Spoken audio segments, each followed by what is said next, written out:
इस 14.4 के क्वेश्चन 1 से 60 सॉल्व करेंगे। क्वेश्चन नंबर 1 से 6 तक कहा गया है कि dw/dt फाइंड करें as a function of t by using the chain rule and by expressing w in terms of t and differentiating with respect to t। A part में ये पूछा गया है और बी पार्ट में कहा गया है कि इवेलुएट करें dw/dt at the given value of t। B part इसका आसान है, ए पार्ट भी आसान है।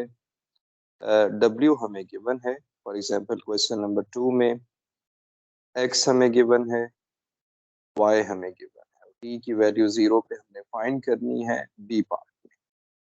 चेन रूल कैसे अप्लाई करेंगे? आप देख रहे हैं कि w is a function of x and y, x is a function of t, क्योंकि आपको x में t नजर आ रहा है। जब चेन रूल आप अप्लाई करेंगे तो हमें मिल जाएगा dw/dt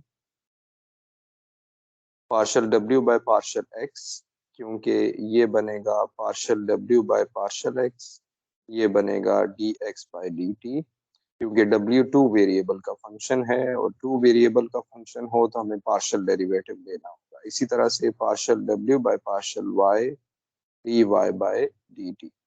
तो आप एक पाथ इस तरह से लिखेंगे और दूसरा पाथ इस तरह से आप उसको सम करके लिख रहे हो। ये आ जाएगा plus partial w by partial y dy/dt। तमाम वैल्यूज फाइंड कर लीजिए, dx/dt फाइंड कर लीजिए, क्योंकि x हमें गिवन है, x का derivative with respect to t चाहिए और इसी तरह y का डेरिवेटिव चाहिए। w के दो डेरिवेटिव चाहिए, partial w by partial x और partial w by partial y। ये तमाम वैल्यूज हम यहाँ पर पुट कर देंगे और इसको सिंप्लीफाई करेंगे तो हमारा एट द एंड आंसर आ रहा होगा इक्वल टू 0। तो dw/dt हमारे पास 0 है। बी पार्ट में हम क्या करेंगे कि w में x और y पुट करेंगे और फिर इसको सॉल्व करेंगे तो dw/dt हमें जो है वो 0 ही मिल रहा होगा। इसको अगर आप t is equal to question में कहा गया है कि 0 पे देखें तो t इज इक्वल टू 0 पे इसका आंसर 0 ही आ रहा होगा। तो बाकी सब क्वेश्चन 1 से 6 तक इसी तरह के हैं जो कि आप सॉल्व कर सकेंगे। इनमें सिर्फ एक चीज आपको याद रखने वाली है, यहाँ पर एक स्टेप आ रहा है कि 2x और 2y आ रहा है। आपने याद रखिए क्योंकि w is a function of t है तो dw/dt चाहिए तो राइट साइड पे सारे t होने चाहिए आपके पास। और ये तभी पॉसिबल है कि जब आप इस x को ये वैल्यू पुट कर देंगे जो कि गिवन है। अब हम चलते हैं आगे क्वेश्चन नंबर 7 to 8 पे। क्वेश्चन नंबर 7 to 8 हमें कहा गया है कि partial z by partial u find करें और partial z by partial v find करें। और बी पार्ट में इसी तरह से कहा गया है कि आप इवेल्युएट करें at the given point u और v। यानी कि ये क्वेश्चन इसी तरह से हैं जैसे कि क्वेश्चन 1 से 6 तक थे। यहाँ पर सिर्फ पार्शियल डेरिवेटिव है, वहां पर आपके पास dw/dt था। z is a function, question number 8 है, z is a function of x Y, हमने इसको लिख दिया z is a function of x Y. और x is a function of u and v, तो x is a function of u and v, ये हमने लिख दिया। इसका चेन रूल लगाएंगे इस पे। और y is a function of u and v, और इस तरह से हमने ये भी चेन रूल के लिए डायग्राम बना। अब यहाँ पर हम कैसे लिखेंगे? यहाँ हम लिखेंगे partial z by partial x। अब x जो है ये फंक्शन फिर दो वेरिएबल का है तो यहाँ पर भी आएगा partial x by partial u और यहाँ आएगा partial x by partial v। यहाँ पर आएगा partial z by partial y और partial y by partial v और पार्शल y बाय पार्शल, ये वो सारे पार्शल डेरिवेटिव्स आ रहे हैं क्योंकि z का जो एंड वेरिएबल है वो भी हमारे पास u और v का फंक्शन है। तो इसका मतलब है कि आपको मुख्तलिफ पाथ लेने होंगे। z is a function of u वाला पाथ लेना होगा और इसी तरह से आपको ये वाला पाथ लेना होगा, ये पाथ लेना होगा और ये दो पाथ आपको चाहिए partial Z by partial U के लिए, इसी तरह partial Z by partial V के लिए भी पाथ आपको चाहिए होंगे। Partial Z by partial U के लिए आप देखें, ये partial Z by partial X है जो कि हमने यहाँ लिख दिया, partial x by partial U यहाँ लिख दिया, इसी तरह से partial Z by partial Y हमने यहाँ पर लिख दिया, और partial Y by partial U ये हमारे पास आ जाएगा प्लस के साथ। तो अब क्या करेंगे, हमें सिर्फ वैल्यूज अब चाहिए जो कि आप निकाल सकते हैं। ये z का डेरिवेटिव चाहिए, और partial x by partial U ये डेरिवेटिव चाहिए, partial Y by partial U चाहिए, और partial Z by partial Y आपको चाहिए होगा। ये तमाम वैल्यूज यहाँ पर निकाल ली हैं, ये आप निकाल लीजिएगा। ये भी निकाल लें value, partial x by partial u, partial Z by partial y निकाल लें, partial Y by partial u निकाल लें। इन तमाम को आप पुट कर देंगे तो partial Z by partial you आपको इस तरह से मिल जाएगा, और इसका आंसर भी 0 आएगा। याद फिर आपने यही करना होगा कि यहाँ पर एफ वाई की वैल्यू लाजमी पुट कीजिएगा, अदरवाइज पुट नहीं करेंगे तो ये 0 कभी नहीं आएगा। तो आपको ये जो वाई गिवन है इन क्वेश्चन में, आपको ये वाई भी यहाँ पर एक्स और वाई ये लाजमी पुट करेंगे आप। सेकंड केस इसी तरह से है, आप खुद इसे सॉल्व कर लीजिएगा, ये आपके पास सोल्यूशन है, आप इसको थोड़ा सा सॉल्व करेंगे, और डेरिवेटिव चाहिए, ये तमाम डेरिवेटिव जब आपको मिल जाएंगे तो इसका आंसर आ रहा है -1। बी पार्ट में कहा गया है कि आप partial Z by partial u की वैल्यू फाइंड करें 1.3 और पाई बाय 6 पे। तो partial Z by partial u तो 0 था, यहाँ वैल्यू पुट करेंगे तो 0 ही आंसर आएगा। Partial Z by partial v भी कांस्टेंट था, तो यहाँ पर भी आंसर -1 ही रहेगा। अगर यहाँ पर यू और वी आपको नजर आ रहा होगा तो आप उसमें वो वैल्यू पुट कर दीजिएगा। क्वेश्चन 13 से 24 तक आपको सिर्फ डिपेंडेंसी डायग्राम बनानी है और उसका चेन रूल बताना है। अगर एग्जाम में इस तरह का क्वेश्चन आपके टीचर आपको देंगे तो जाहिर बात है ये इंटरेस्टिंग क्वेश्चन है, तो 3 से 4 नंबर शायद बन सकते हैं या 2 नंबर बन सकते हैं, लेकिन ये एक इंटरेस्टिंग क्वेश्चन है अंडरस्टैंडिंग के लिए कि आप कैसे डायग्राम बनाते हैं, ट्री डायग्राम बनाते हैं, और इसके साथ ही जिसे डिपेंडेंसी डायग्राम भी कहते हैं, और इसके साथ ही आप इक्वेशन लिख रहे होते हैं। तो आप देख रहे हैं कि z जो है ये किसका फंक्शन है, u का, v का और w का। तो z is a function of u, v and w। और u किसका फंक्शन है, t का, तो u is a function of t। w किसका, v किसका फंक्शन है, t का, तो v is a function of t। w किसका फंक्शन है, t का, तो ये t। तो इसका मतलब है कि एग्जाम में अगर आपको कहा जाए कि सिर्फ इसकी डिपेंडेंसी डायग्राम बनाएं और आंसर लेकर आए, तो आपको पता होना चाहिए कि z का derivative with respect to t चाहिए, क्योंकि z जो है वो फाइनल एक वेरिएबल पे डिपेंड कर रहा है, तो dz बाई dt चाहिए। अगर एग्जाम में कहा जाए कि ये आपको नहीं दिया जाता, आप इसका डेरिवेटिव निकालें, तो आपको खुद से डेरिवेटिव निकालना होगा, ठीक? क्योंकि z सिंगल वेरिएबल, फाइनल जो वेरिएबल है उस पर डिपेंड कर रहा है, ये फाइनल वेरिएबल होता है, यानी कि आखिरी जो वेरिएबल है उस पर डिपेंड कर रहा है। ये इसको वैल्यू देगा, इसको वैल्यू देगा, इसको वैल्यू देगा, फिर u इसको वैल्यू देगा, इसको। इसका मतलब है z की वैल्यू इस t पे डिपेंड करेगी। तो आपको dz बाई dt चाहिए, तो यहाँ से आएगा partial z by partial w, partial z by partial u, du by dt, dv by dt, dw by dt। ये वैल्यूज आपको मिल जाएंगी, ये तमाम वैल्यूज आप इसमें पुट करेंगे, ये आपका आंसर आ जाएगा। तो आपको इसके 3 या 4 नंबर फुल मिल जाएंगे जब आप ये डायग्राम भी बनाएंगे और साथ ही आप इसको ये इक्वेशन भी लिखेंगे। क्वेश्चन नंबर 20 ये भी इंटरेस्टिंग है। आप y जो है ये फंक्शन है u का, और u फंक्शन है rs का। तो आप ये ट्री डायग्राम बनाएंगे तो आसानी रहेगी। y से स्टार्ट करेंगे, ये डिपेंडेंट वेरिएबल कहलाता है, आपको थ्योरी में पता है, आप जाके देख लीजिएगा, थ्योरी प्ले लिस्ट में पड़ी है। डिपेंडेंट वेरिएबल है, और इसका ये इंडिपेंडेंट वेरिएबल है, ये है इंडिपेंडेंट वेरिएबल्स, ये भी है और ये भी, दोनों इंडिपेंडेंट वेरिएबल है, और ये इंटरमीडिएट वेरिएबल कहलाता है, ये इंटरमीडिएट वेरिएबल है। ये इंडिपेंडेंट नहीं है, इंटरमीडिएट वेरिएबल। ठीक हो गया। तो हमारे पास u y is a function of u, तो कौन सा डेरिवेटिव चाहिए, क्योंकि y सिंगल वेरिएबल पे डिपेंड कर रहा है, u पे डिपेंड कर रहा है। इसका मतलब है कि हमें यहाँ पर y का derivative with respect to u चाहिए।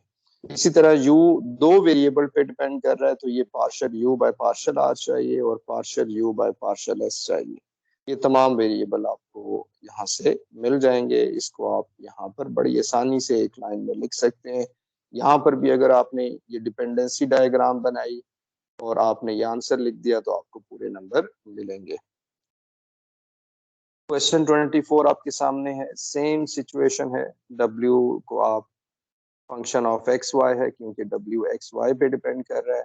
x किस पे डिपेंड कर रहा है, आर एस ओ टी पे। x r s or t पे डिपेंड कर रहा है। y जो है ये आर एस ओ टी पे डिपेंड कर रहा है। और इस तरह से ये आंसर आपको मिल जाएगा, आप इसको खुद ही से देख लेंगे। क्वेश्चन 25 से 30 तक आपको कहा गया है, यहाँ पर मेंशन तो नहीं है, लेकिन यहाँ पर आपको कहा गया है कि d Y by D x आप फाइंड कीजिए। अब ये क्वेश्चन ऐसा होता है कि इसमें स्टूडेंट काफी कंफ्यूज हो जाते हैं कि ये हो क्या रहा है यहाँ पर। आप पहले ये देखिए कि ये हमारे पास है इम्प्लिसिट इक्वेशन है।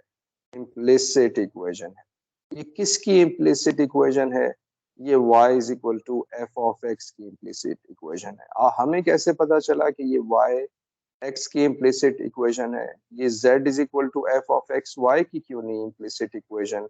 ये इस वजह से नहीं है क्योंकि यहाँ दो वेरिएबल आ रहे हैं, एक x आ रहा है और एक y आ रहा है, और थ्रू आउट इस इक्वेशन में x और y है। अगर ये क्वेश्चन इस तरह से लिखा होता y is equal to sine x, तो ये होता d Y by D x, ये डेरिवेटिव चाहिए था। कॉस एक्स ये वाला डेरिवेटिव चाहिए था। तो इसका मतलब है कि आपको ये प्रॉब्लम सॉल्व करने के लिए d Y by D x चाहिए, क्योंकि इस पूरी इक्वेशन में एक डिपेंडेंट वेरिएबल होगा और एक इंडिपेंडेंट वेरिएबल होगा। और हम सीखते हैं कि जब कैलकुलस 1 है तो y डिपेंडेंट होता है और x जो है वो इंडिपेंडेंट बस होता है। तो हमें इसमें चाहिए d Y by D x. आपको कहा जाए कि इसको एग्जाम में कहा जाए कि इसको डिफरेंशिएट करें, आपको कहा जाए डिफरेंशिएट करें, और टीचर आपको ना बताएं कि क्या डिफरेंशिएट करें, तो आपने लिखना होगा डी वाई बाई एक्स हमने निकालना है। और वो आप कैसे निकालेंगे, आपने सीखा है कि इसको आप फंक्शन का नाम दे दें, लेफ्ट हैंड साइड को partial f by partial x find कर लें, partial f by partial y find कर लें। फिर आपको याद होगा कि एक फार्मूला हमने पढ़ा था D Y by D X minus F of X, F of Y आ जाएगा। इसको याद भी कैसे करना होगा, वाई यहाँ पर आता है, एक्स यहाँ पर आता है, और माइनस साइन लगा दीजिए। एफ एक्स का मतलब होता है partial f by partial x. तो ये जब आप सॉल्व कर लेंगे और इसमें वैल्यू पुट कर देंगे, और आपने जब वैल्यू पुट करनी है तो -1 1 की पुट करनी है, क्योंकि यहाँ d Y by d y x के डेरिवेटिव में y भी है और x भी है, तो दोनों जगह पे आपको ये वैल्यू पुट करनी होगी। तो ये जब वैल्यूज आप पुट कर देंगे तो आपको आंसर मिल जाएगा स्लोप। ये आपके पास स्लोप होगी। क्वेश्चन 31 इसी तरह से है, f of x Y z रखिए, लेकिन ये थोड़ा सा यहाँ पर इशू ये है कि यहाँ पर अब वेरिएबल कितने हैं। मैं वेरिएबल तलाश करता हूँ, एक x है और क्या है y है, और कौन सा वेरिएबल है z है। तो इसका मतलब है कि इनका आपस में ताल्लुक होगा कोई, तो वो z is equal to f of x y है बेसिकली, जो कि इम्प्लिसिट फॉर्म में लिखा गया है। इसका अगर आपने डेरिवेटिव लेना है तो आपको याद होगा कि z क्योंकि x और y पे डिपेंड कर रहा है, तो इसके दो डेरिवेटिव आ रहे होंगे, एक विद रिस्पेक्ट टू x, एक विद रिस्पेक्ट टू y। तो partial z by partial x ये आ जाएगा, partial z by partial x का ये आंसर आ जाएगा। इसी तरह partial z by partial y का ये फार्मूला होगा। इसको आपने इसी तरह से याद रखना है कि यहाँ अगर z है तो f का डेरिवेटिव, इस f का derivative with respect to z होगा। अगर ये x है तो x का डेरिवेटिव, f का derivative with respect to x होगा।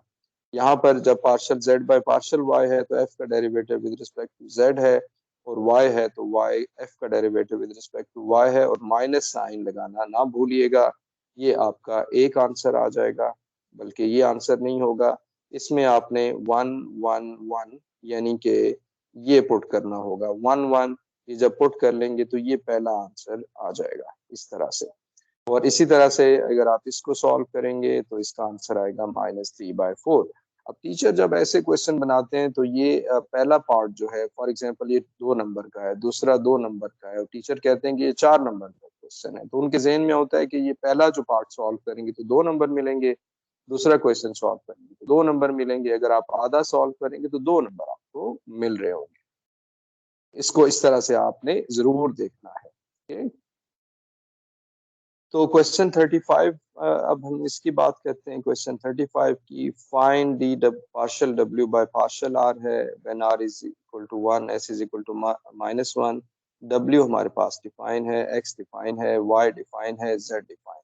तो partial W by partial R हमने फाइंड करना है। आप देख रहे हैं W is a function of x Y Z, और x is a function of r और s, y is a function of r और s, z is a function of r और s। लेकिन क्योंकि क्वेश्चन में इसने बताया हुआ है कि partial w by partial r find करें, तो आप सिर्फ यही पाथ फाइंड करेंगे, यानी कि आप क्या फाइंड करेंगे, partial w by partial x by partial r, partial w by partial y, partial y by partial r, partial w by partial z, partial z by partial r। यानी कि are वाले जितने पाथ बन रहे हैं वो आप देख रहे होंगे। हमें एस चाहिए ही नहीं, अगर आप एक्स्ट्रा निकाल लेंगे तो उसके मार्क्स आपको नहीं मिलेंगे, याद रखिएगा। क्वेश्चन में पूछा गया है partial W by partial r, तो यही आप वैल्यू। तो अब आप क्या करेंगे, डब्ल्यू के डेरिवेटिव ले लेंगे, ये सब डेरिवेटिव, इसमें वैल्यू सिर्फ पुट करनी है, आपके पास फंक्शन डिफाइन है। फिर ये याद रखिएगा कि x और y की वैल्यू लाजमी पुट करें, अदरवाइज आप ये r और s नहीं पुट कर सकेंगे, क्योंकि अगर यहाँ आपको x y z नजर आ रहा होगा तो x y z में r नहीं पुट करेंगे, आपको पहले x की वैल्यू, x की ये वैल्यू, y की ये वैल्यू और z की ये वैल्यू पुट करनी पड़ेगी। ये तमाम वैल्यूज आप पुट कर देंगे, आपके पास ये आंसर आ जाएगा। तो यहाँ पर आप आंसर लिखेंगे और ये कंप्लीट हो जाएगा। ठीक हो गया। इसके बाद आप देखिए कि हमें कहा गया है कि W is a function of S and T और एफ डैश ये एक्स के इक्वल है, find partial W by partial T और पार्शियल W बाय पार्शियल है। ये बड़ा इंटरेस्टिंग सा क्वेश्चन, देखिए किस तरह से ये इंटरेस्टिंग है। यहाँ पर एक चीज तो आप नोट करें कि partial W by partial T और partial W by partial S तो गिवन है। हम ऐसा करते हैं कि इसको x, ये जो वैल्यू है, ये जो वैल्यू है इसको x रख देंगे, इसको हम x रख देंगे और w को हम f ऑफ x रख देंगे। अब हम इस पे चेन रूल अप्लाई करते हैं। पहले डिपेंडेंसी डायग्राम बना लें, बल्कि वो यहाँ पर बनी हुई है। w is a function of x, ये w is a function of x आपने यहाँ पर पुट कर दिया, x is a function of s क्योंकि x is a function of s and x is a function of t। तो इसका partial w by partial t क्या बनेगा, dw बाई डी एक्स। इसको आप इस तरह से लिख सकते हैं, ये बनेगा dw बाई डी एक्स और partial x by partial t। ठीक है, तो ये बन रहा होगा, आप इसको यहाँ रखिए और ये आंसर आ जाए। इसी तरह partial w by partial s के लिए आपको क्या चाहिए, partial w by partial x और dx बाय ds। ये आप यहाँ पुट करेंगे और आपको ये आंसर मिल जाएगा। अब क्वेश्चन ये है कि ये एफ डैश एक्स का कहाँ यूज है, आप देख रहे होंगे, इसको डिटेल मैंने नहीं बताई। ये F D W by D x का मतलब है कि आप इस डब्ल्यू का डेरिवेटिव ले रहे हैं, D W by D x का मतलब होगा एफ डैश एक्स। तो एफ डैश एक्स यहाँ पर आ जाएगा और एफ डैश एक्स किसके इक्वल है, ई की पावर एक्स के इक्वल है, और एक्स हमारे पास S Q plus T square के इक्वल आ जाएगा। ओके, तो आप यहाँ से इस तरह से प्रॉब्लम को सॉल्व कर सकेंगे। नेक्स्ट क्वेश्चन ये है कि z इसके इक्वल है, x इसके इक्वल है, y इसके इक्वल है और एफ एक्स 10 हमारे पास -1 है, एफ वाई 101 है, एफ 102 है, G3 1 है। ये तमाम वैल्यूज हमें गिवन है और ये हमने क्या फाइंड करना है, D z by D T. आप देखिए यहाँ पर कि z is a function of, या f is a function of x and y, x is a function of t।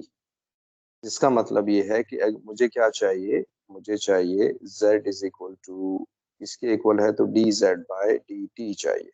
तो D z by D T को आप कैसे लिख सकेंगे, इस तरह से लिख सकेंगे। ठीक है, फिर आप क्या करेंगे, इस पे आप चेन रूल अप्लाई कर लेंगे, d z by D t.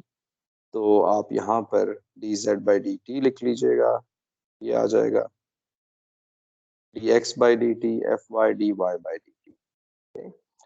यहाँ आपने क्या किया है कि आपने चेन रूल अप्लाई किया है। फिर आप x को क्या रखेंगे, यहाँ पर x गिवन है, x को g ऑफ t रखना है, f ऑफ x को एज इट इज रखें, f ऑफ y को एज इट इज, और ये इस तरह से आ जाएगा। फिर t की जगह पे क्या रखना है, 3 रखना है। क्यों? क्योंकि क्वेश्चन में कहा गया है कि 3 रखें। D z by D T को कहाँ इवेल्युएट करना है, t इज इक्वल टू 3 पे इवेल्युएट करना है। आप यहाँ पर इसकी वैल्यू सारी पुट कर देंगे, ये तमाम वैल्यूज इसमें पुट कर देंगे t3 के लिए।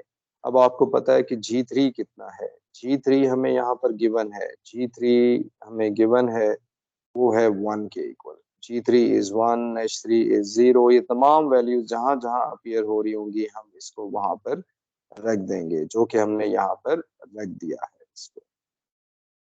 ठीक हो गया।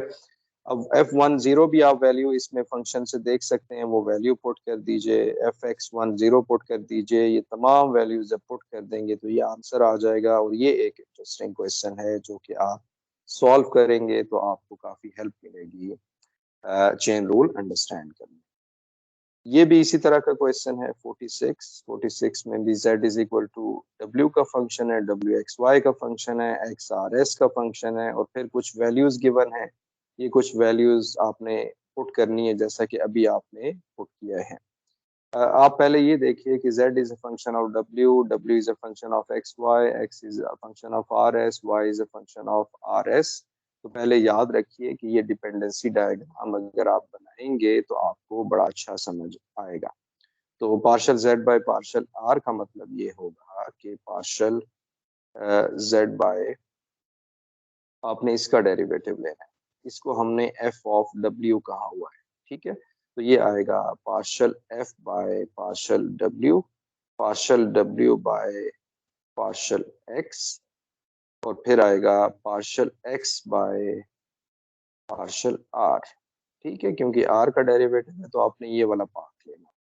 इसी तरह से partial z by partial w by partial y, और partial y by partial r। उसने ये वाला पाथ कहा हुआ है, s वाले को हमने नहीं देखना है।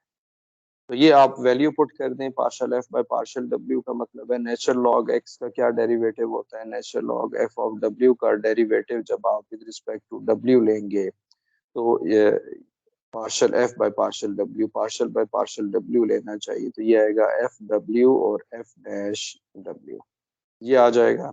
इसको आप यहाँ पर पुट कर देंगे, ये जी एक्स आ जाएगा partial x by partial r plus g y partial y by partial r, ये इस तरह से आ जाएगा।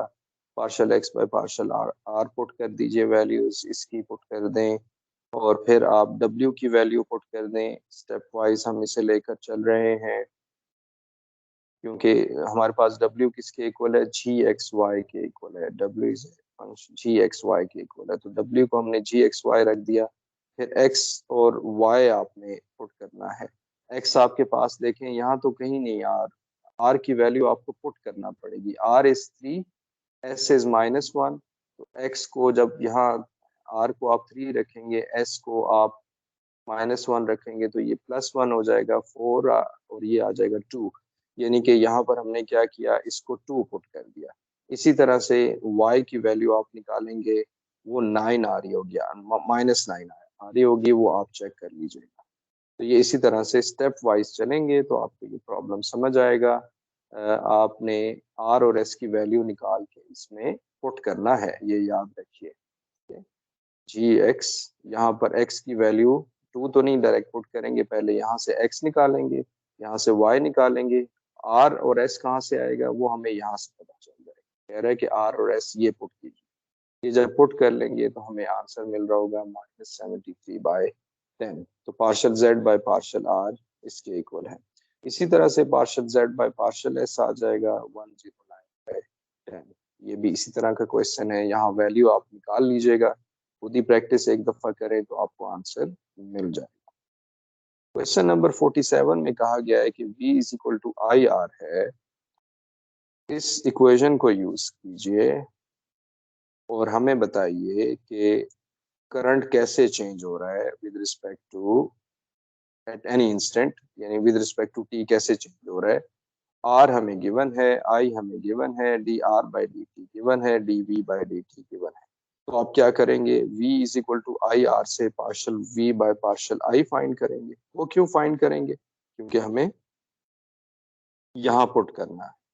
फिर partial v by partial r आपने निकालना है। ये क्यों पुट करना है, ताकि आप जो है ये निकाल सकें। तो आपके पास इस तरह से partial v by partial r और ये आई आ जाएगा। ठीक है, इन तमाम वैल्यूज को आप ये जो गिवन फार्मूला है क्वेश्चन में इसमें पुट करेंगे और ये तमाम वैल्यूज पुट कर लें, क्योंकि d we by D T given है। इस दफ़ा याद रखिए आपको ये current change in current with respect to t find करना है। तो ये जब पुट कर देंगे, इसको सॉल्व कर लेंगे, तो ये हमें आंसर मिल रहा होगा। आप देख रहे हैं इसका आंसर नेगेटिव है, इसका मतलब है कि करंट डिक्रीज हो रहा है with respect to time. 48 question में कहा गया है कि the lengths a b and c of the edges of a rectangular box are changing with time at the instant in question. A is this, B is this, C is this, dA by dt find करना है, dC by dt find करना है। और फिर आपने कहा at what rates the box's volume V and surface area is changing at that instant. Are the box's interior diagonal increasing in length or decreasing? बड़ा carefully आपने क्वेश्चन पढ़ना है। पहले आपको कहा गया है कि वॉल्यूम, ये वॉल्यूम होगा, कोई बॉक्स अगर है, कोई बॉक्स है तो उसका वॉल्यूम, ये 3 डायमेंशनल का बॉक्स है, तो इसका एक लेंथ ए होगी, एक विड्थ इसकी बी होगी, इसकी हाइट सी होगी, तो वॉल्यूम क्या बनेगा, ए बी सी।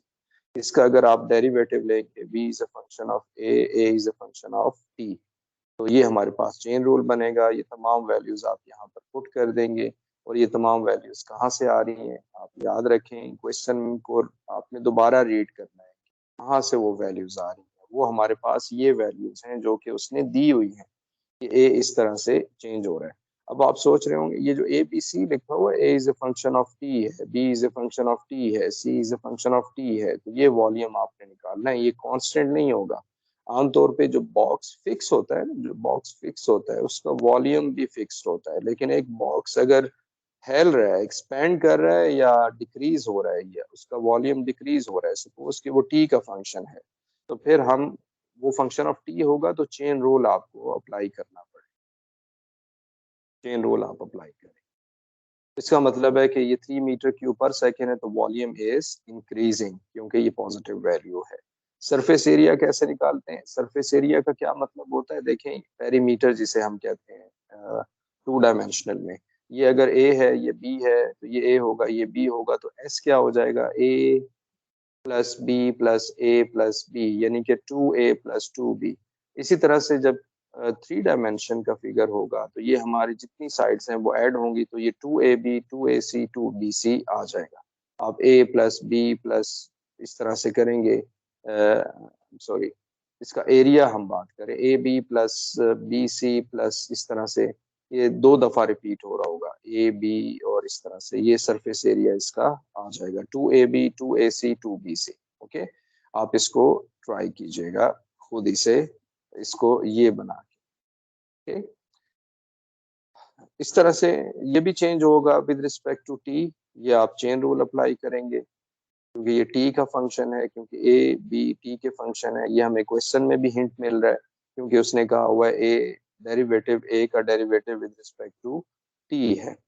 तो इसको आप सॉल्व कर लेंगे, यहाँ वैल्यूज पुट कर देंगे, तो हमें मिल रहा है 0 मीटर स्क्वायर पर सेकेंड।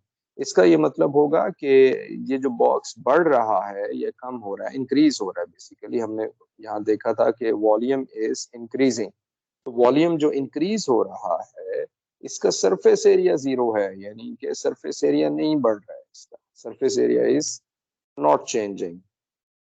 ठीक है, सरफेस एरिया आपने जितना उसका सरफेस बन रही है, जितना एरियाज बन रहे हैं उसको आपने ऐड करना होगा। ठीक है, एक ये एरिया बनेगा, एक ये एरिया बनेगा, एक ये एरिया बनेगा, एक ये एरिया बनेगा, 1 2 3 4 4 एरियाज हमारे पास बन रहे होंगे।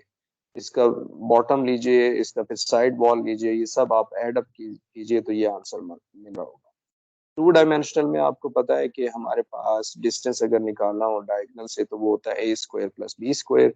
थ्री डायमेंशन में क्या होगा, थ्री डायमेंशन में ये डायगोनल बनेगा तो ये बनेगा D square A square plus B square plus C square.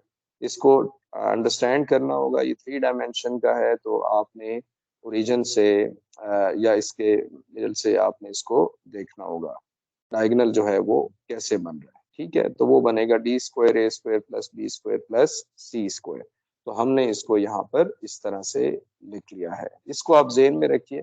अगर ये जेन में रखेंगे तो आपको बाकी भी नजर आएगा। इसमें क्या होगा कि एक साइड का और इजाफा हो गया, जो बाहर की तरफ साइड है उसका हाइट आ रही है तो वो सी बन जाएगा।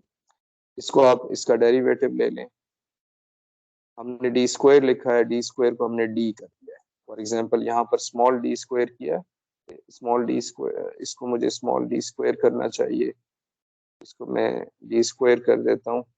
D square is equal to A square और इसको हमने फिर डी कर दिया, A square plus B square plus C square under root. इसको हम सॉल्व करें, तो जब आप इसको सॉल्व करेंगे इस तरह से वैल्यूज पुट कर देंगे, D D by D T ये वैल्यू पुट कर देंगे, और फिर इसका मतलब है कि लेस देन जीरो है, इसका मतलब है डायगोनल जो है इसका वो डिक्रीज कर रहा है क्योंकि ये नेगेटिव है, यानी डायगोनल इसका डिक्रीज कर रहा है। 49 में क्वेश्चन ये कहा गया है कि if f is differentiable and u is this, v is this and w is this, show that partial f by partial x, partial f by partial y, partial f by partial z ये हमारे पास zero है। आप kindly पहले ये dependency diagram बना लीजिए। Dependency diagram बनाने के बाद partial F by partial x निकाल लें। इनकी वैल्यूज जितनी भी आप यहाँ से निकाल सकते हैं, जैसे कि partial u by partial x चाहिए तो partial u by partial x का मतलब होगा 1, partial v by partial x का मतलब होगा 0, partial W by partial x का मतलब होगा -1। ये तमाम वैल्यूज आपने यहाँ पर पुट कर देंगे तो ये आंसर मिल जाएगा। इसी तरह से partial F by partial Y निकालें, partial F by partial Z निकालें। यहाँ पे डायग्राम है राइट साइड पे और ये आप निकाल लेंगे। ये तमाम वैल्यू फिर इनको ऐड कर दें, यानी कि आप इसको ऐड करेंगे, इसको ऐड करेंगे और इसको ऐड करेंगे।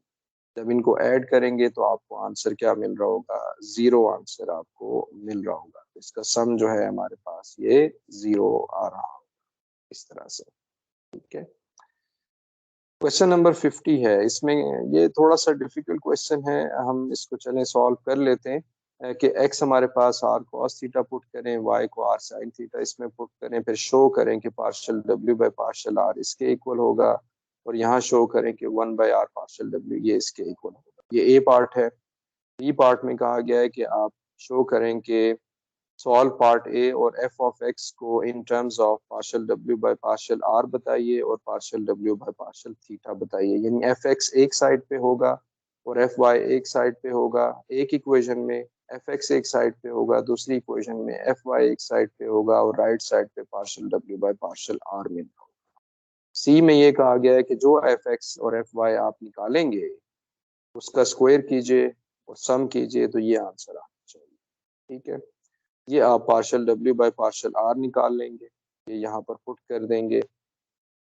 Partial W by partial theta निकालेंगे, ये पुट कर देंगे, और 1 by r partial W by partial theta निकालेंगे, ये पुट कर देंगे। ये एक आंसर आ जाएगा, ये दूसरा आंसर आपके पास आ जाएगा। ठीक है, आपने चेन रूल ही अप्लाई किया है। ठीक है, तो ये हमारे पास इस तरह से है। बी पार्ट में आप इसी तरह से multiply equation 1 by sine theta और इक्वेशन 2 बाय कॉस थीटा, इसको partial W by partial r को मल्टीप्लाई कर दें, और फिर आप इसी तरह से partial W by partial theta को कॉस थीटा से मल्टीप्लाई कर दें, इन दोनों को ऐड कर दें इक्वेशन 3 और 4 को, तो हमें ये मिल जाएगा। तो आप देख रहे हैं कि हमने एफ वाई निकाल लिया है, इसी तरह से आप एफ एक्स भी निकाल लेंगे यहाँ से देख के।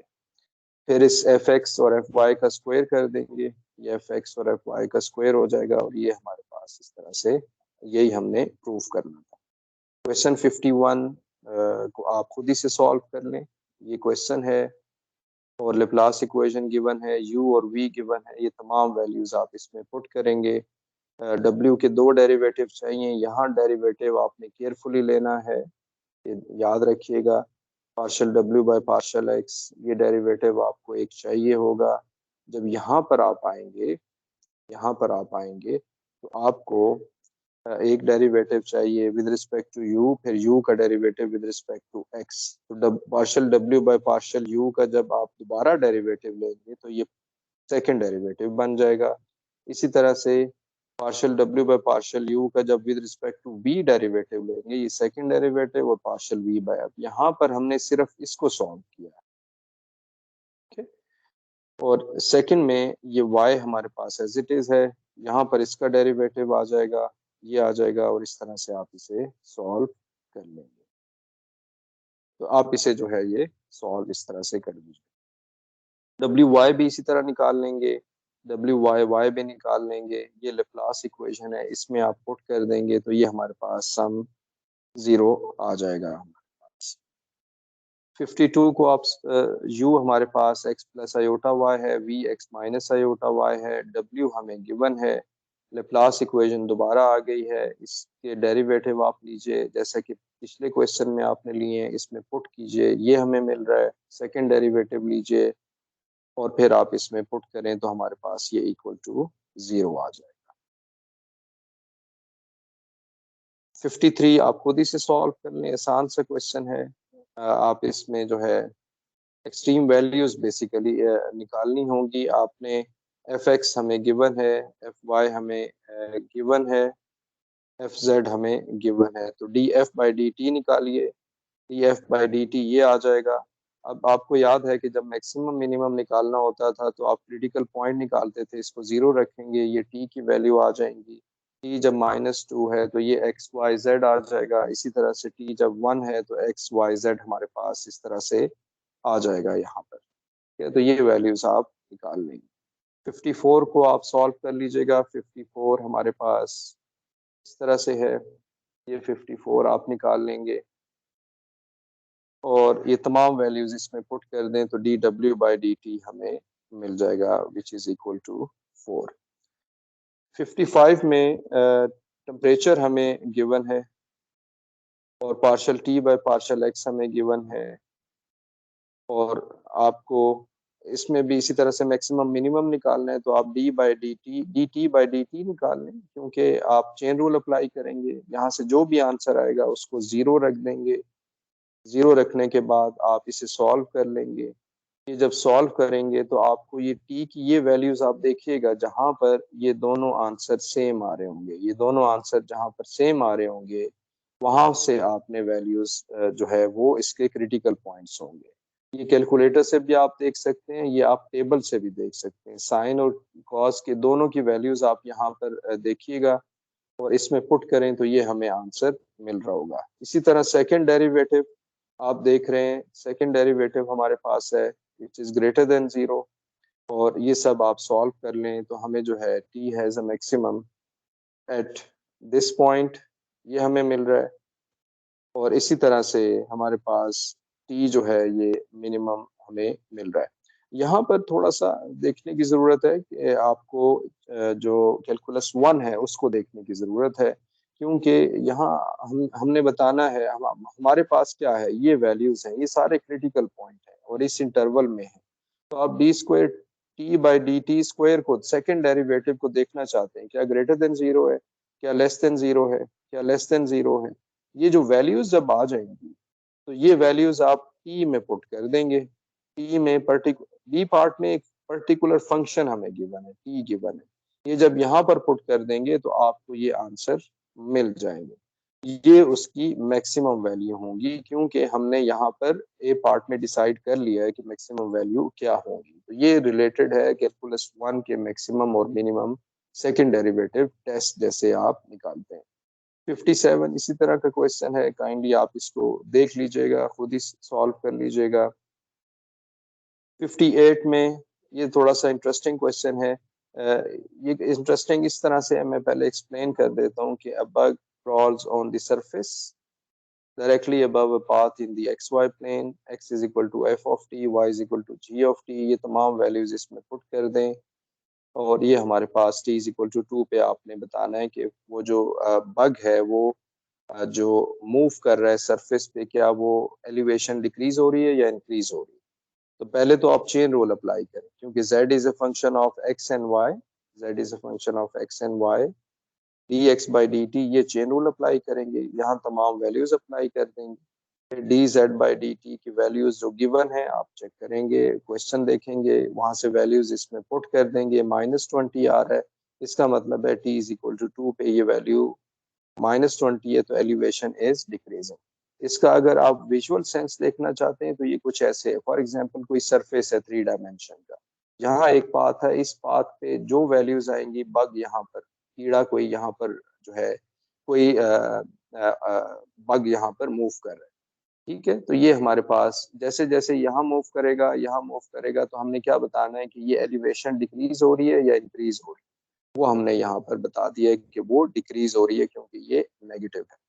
क्वेश्चन नंबर 59 में इसकी कुछ थ्योरी आप बुक से देखें। थ्योरी में ये कहा गया है कि जी को आप ये रखिए, ए को इस तरह से डिफाइन करें, partial z by partial you, इसका डेरिवेटिव लें तो हमें ये मिल रहा होगा जी यू एक्स, और यू की जगह पे एक्स स्क्वायर रखेंगे, क्योंकि ये जो यू है थ्योरी में उसने कहा हुआ है कि यू को आप एफ ऑफ एक्स रख रहे होंगे, यू को आप एफ ऑफ एक्स रखेंगे। इस पे चेन रूल अप्लाई करें, चेन रूल अप्लाई करने के बाद आप D G by D X आ जाएगा, और इसको प्लस, और यहाँ पर आप इसकी वैल्यूज पुट कर देंगे, partial z bye partial x की वैल्यू पुट कर देंगे, और ये एफ ऑफ एक्स ये है हमारे केस में, पर्टिकुलर प्रॉब्लम ये है। तो हमने क्या करना होगा, इसका जब डेरिवेटिव लेना होगा तो इस टी की जगह पे एक्स स्क्वायर रखना होगा, टी की जगह पे एक्स स्क्वायर रखना होगा, ठीक है। क्योंकि यहाँ पर जो फंक्शन एज्यूम जिस जो किया गया है, यहाँ पर u की जगह पे क्या आ रहा है,